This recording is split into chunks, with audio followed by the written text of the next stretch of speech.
Hi, and welcome to another episode of CCSD Earth Science. Today we're going to take a look at the seasons and what causes them, and its effect on the sun's path through the sky.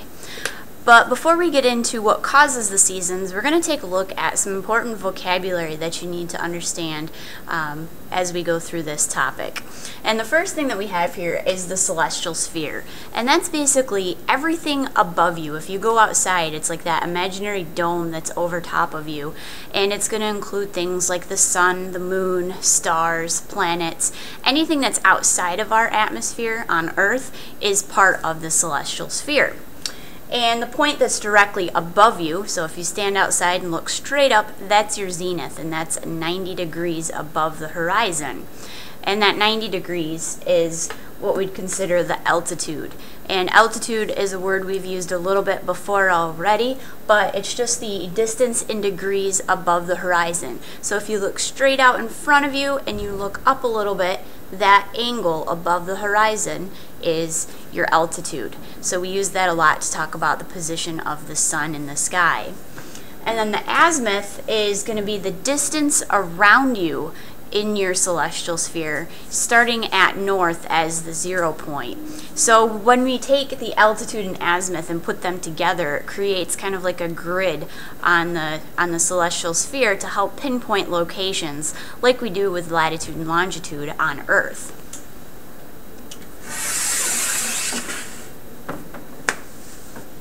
Now what we have here is a diagram showing the celestial sphere. So we have the Earth right here, this is the surface, and you standing right there. And the point directly above you, that's your zenith.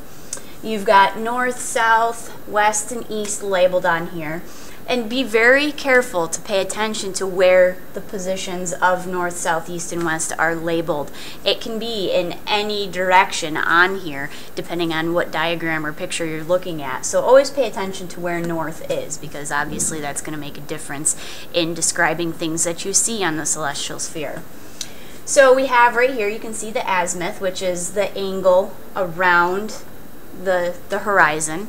And then you have your altitude, which is the angle from the horizon looking up. So we could actually figure out the altitude of, if that was Polaris, we could figure out the altitude of Polaris and then figure out the person's latitude from that also, like we talked about before. So these are some different things that you'll see on a celestial sphere diagram. We're going to be looking at a lot of these, so you'll be able to get a sense of the position of mainly the sun throughout the sky at different times of the day and different times of the year.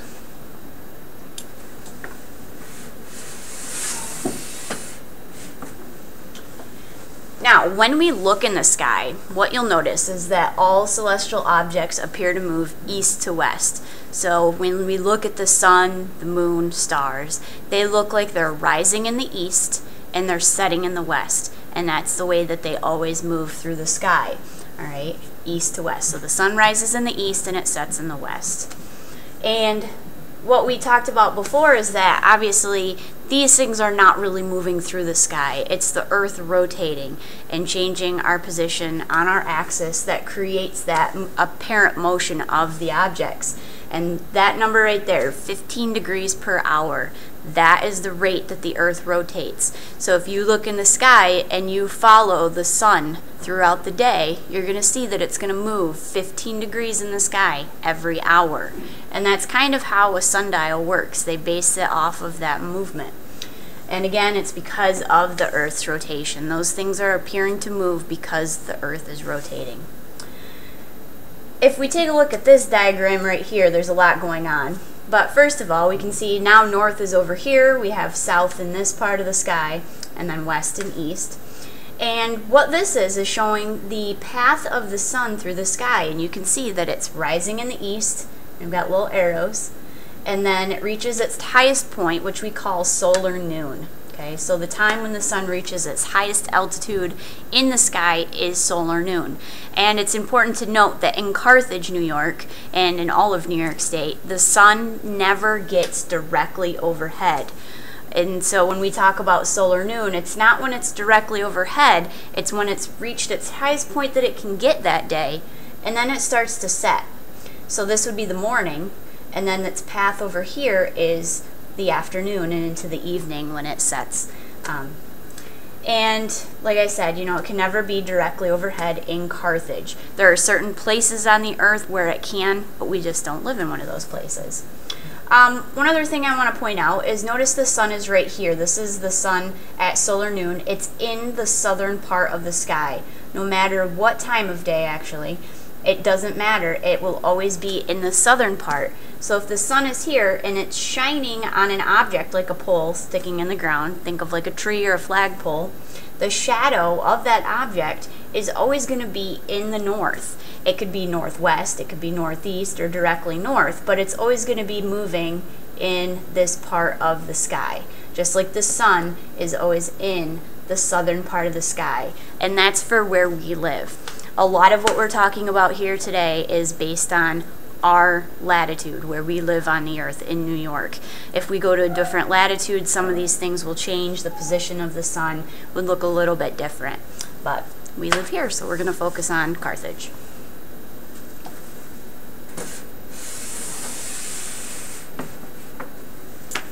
Now, the seasons.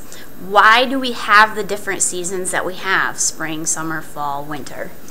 And there are two major things that cause that. First of all, the tilt of the Earth's axis. Because the Earth is tilted, the sun's rays hit us at different angles. And also, the big thing here too is the Earth's revolution around the sun. That is what causes our seasons. When we're in winter, we're in a different part of our orbit around the sun than we are during the summertime. Okay? So during this time, it creates a change in the sun's altitude or its height.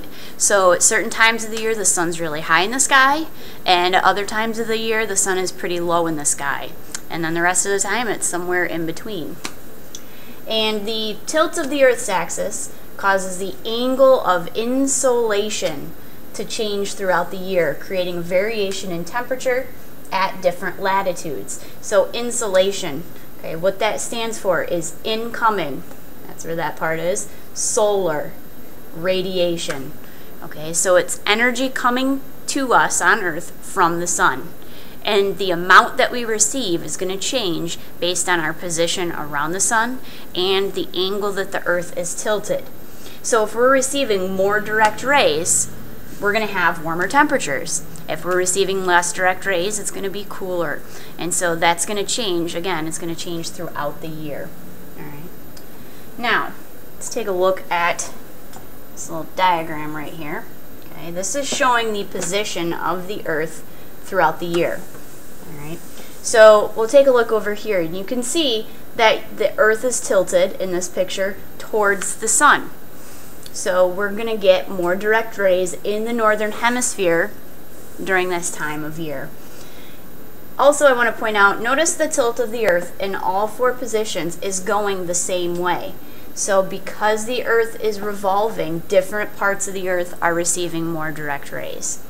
So summer solstice is the name of the first day of summer, and that happens on June 21st.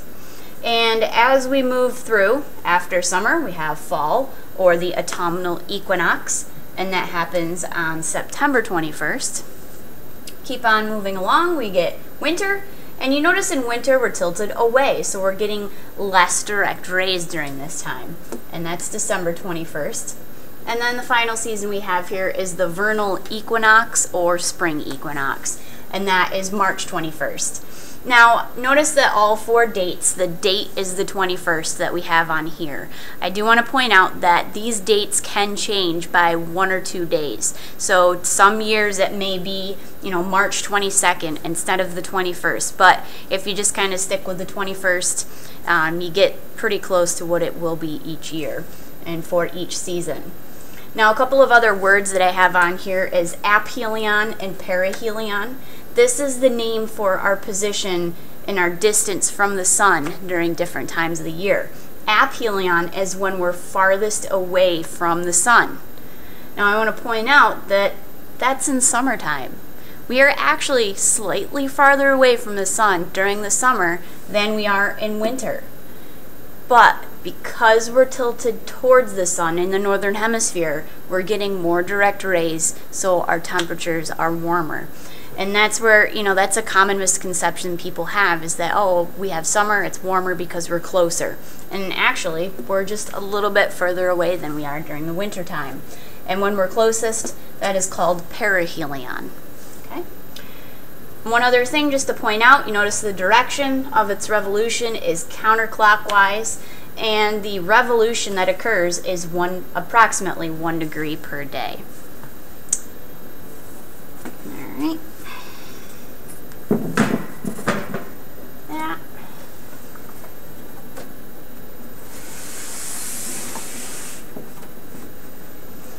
All right, so talking about the sun's changing its altitude during the year, we're going to take a look at how high the sun can get in Carthage and how low it gets. So the maximum altitude of the sun in Carthage, in order to figure out the highest that the sun can get in our sky, is we need to take a look at the latitude of Carthage, which is approximately 44 degrees north. So we're going to take that number, and then we're going to look at the maximum altitude that the sun can be on Earth, which is 90 degrees. No matter where you are on Earth, the highest point that the sun could ever get is directly above you. So we're going to take that angle of 90 degrees, we're going to subtract our latitude, and we get 46 degrees. Now, to figure out the highest that the sun can get, we're going to add the tilt of the Earth. The Earth is tilted 23.5 degrees. So when you add those two together, you get 69.5 degrees. That is the highest that the sun can get in the sky. So when we look at the sun on the first day of summer, the highest you're going to see it here in Carthage is 69.5 degrees. It will never be 90 degrees directly overhead because of the tilt of the Earth. Now the lowest that the sun can get, the minimum altitude, we're going to do something very similar. We're going to take the altitude of 90 and we're going to subtract our latitude. We get 46 again, just like we got here, but what we're going to do is we're going to subtract the tilt of the Earth, 23.5 degrees. And when we subtract that tilt, because we're tilted away now, you get an altitude of 22.5 degrees. That's the highest that the sun will get on the first day of winter, on December 21st, which is, when you think about it, that's pretty low in the sky. So these are the two extremes of what the sun can do throughout the year. The average is about 46, so about halfway up in the sky is the average altitude of the sun. That's approximately where it is most of the year. But it's kind of bouncing back and forth. First day of winter, it's here, but then it slowly gets higher and higher in the sky until the first day of summer, where it gets to its highest point of 69.5 degrees, and then it starts working its way back down again. So we'll take a look at these in a little more detail on some diagrams now.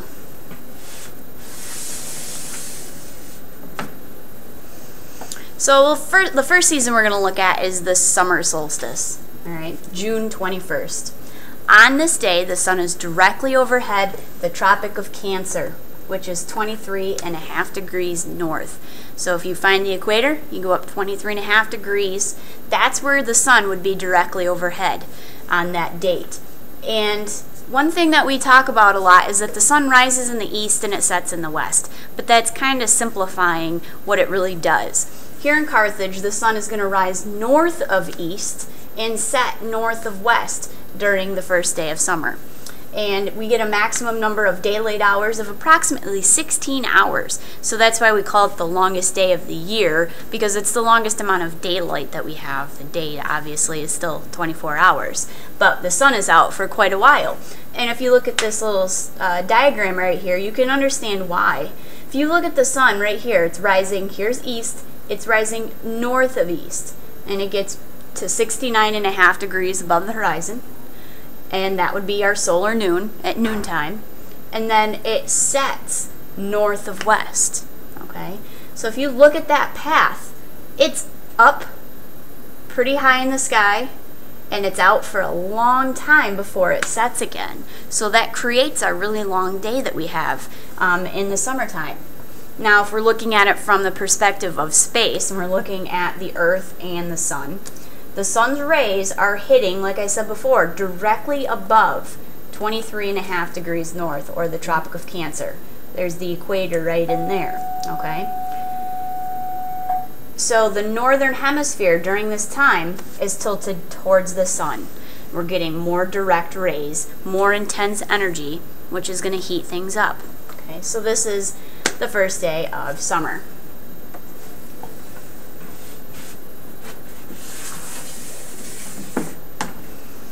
Now the first day of winter, everything is completely opposite for the most part. It's winter solstice, it's December 21st.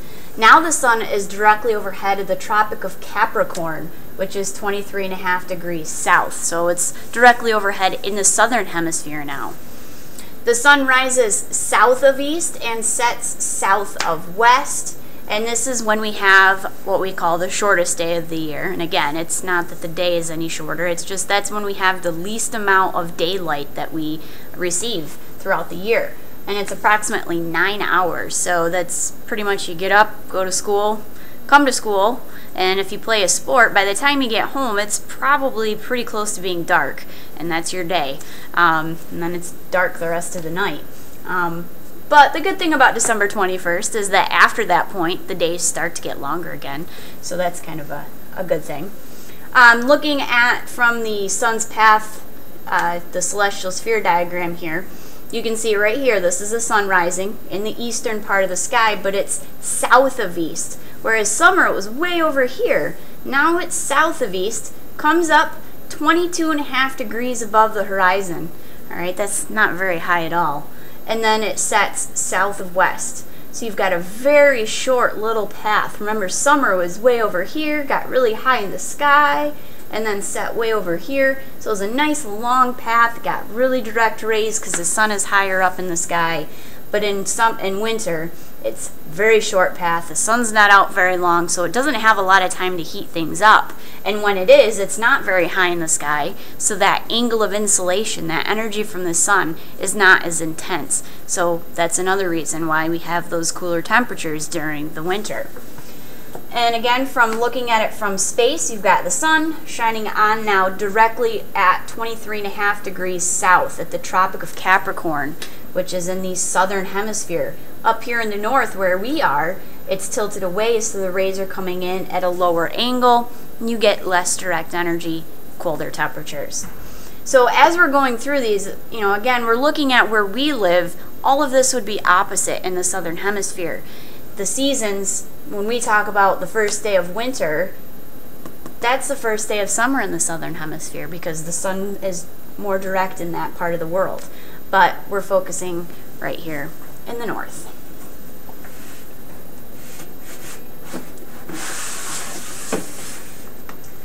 And then the last two seasons, they're combined here because you're pretty much seeing a lot of the same things. It's just the Earth is in a different position, opposite position in the orbit. So we have the autumnal equinox, which is September 21st, and the vernal equinox, which is March 21st. And the same things happen on both days. The sun is directly overhead at the equator, and it rises due or directly east and sets due west. And on this day, you have equal hours of daylight and nighttime, so it's 12 hours. And that's everywhere on Earth, no matter where you are. Every place has 12 hours of daylight and 12 hours of darkness. It's equal. So on the equinoxes, we have equal number of daylight hours, and the sun is directly overhead at the equator. So hopefully that kind of helps you remember what's going on these days. Looking at the sun's path in the sky here in New York, we see that the sun rises exactly due east, right on east. It's not north or south of it. It gets to about 46 degrees above the horizon, and then it sets right at due west. Okay. So it's not really high and it's not really low. It's just kind of in the middle, and that's kind of like what our temperatures are that time of year. Is, not real hot, not real cold. And then if we look at this diagram, you'll notice that it doesn't look like the Earth is tilted, but it is. It's just that it's tilted this way or this way, and I can't really draw that on here too well. It's not like the other ones where it's tilted away or towards the sun. Right now it's tilted next to it, and that's why we get some of the equal daylight hours on these two dates. So the sun is directly overhead at the equator here. All right, and that's your seasons. I would definitely pay attention to, where the sun's path is for each day. You need to understand where the sun is directly overhead and at what latitude. And if you get confused about which two, like the Tropic of Capricorn and the Tropic of Cancer, which is in the north and which is in the south, your reference table has that drawn out on the world maps that you have. It labels the latitude with 23.5 degrees north and Tropic of Cancer, and then 23.5 degrees south, Tropic of Capricorn. So those are both labeled on there if you need to refer to that.